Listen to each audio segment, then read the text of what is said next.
Hey guys, юу цаана. За бүгдээрээ шинэ чаашаа Etherscan-ы tips and tricks series явнаа. Etherscan-ийн би юутай болгосон, шинэ thumbnail-тай болгосон дизайнаар таалагдж байгаа гэж бодож байна. Okay, let's go straight into it.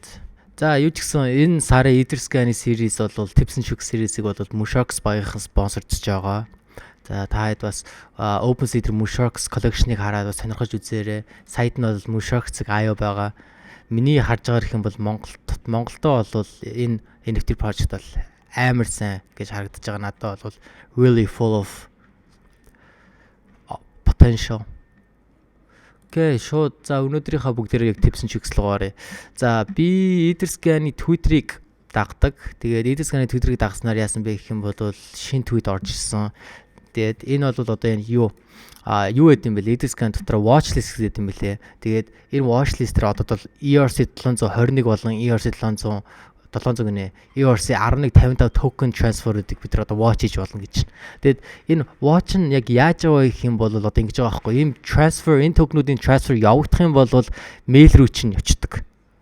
Тэгэхээр бас нэг төрлийн бас яг аналитик tool болж чадж байгаа.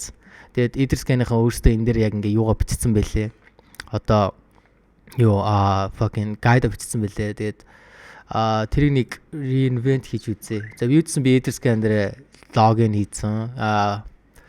Тэнгүүтээ энэ дээр шууд арах юм бол watchlist гэж байж байгаа.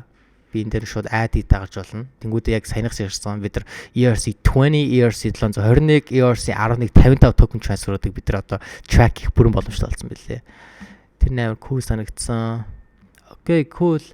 За хэрвээ та энэ tips and tricks-ийг мэдэж мэдэхгүй байсан бол мэдээд авлаа. Тэгээд энэ series таалагдж байгаа юм бол лайк үлдээгээрэй, комент хийгээрэй. Тэгээд дараагийн дугаар хүртэл bye.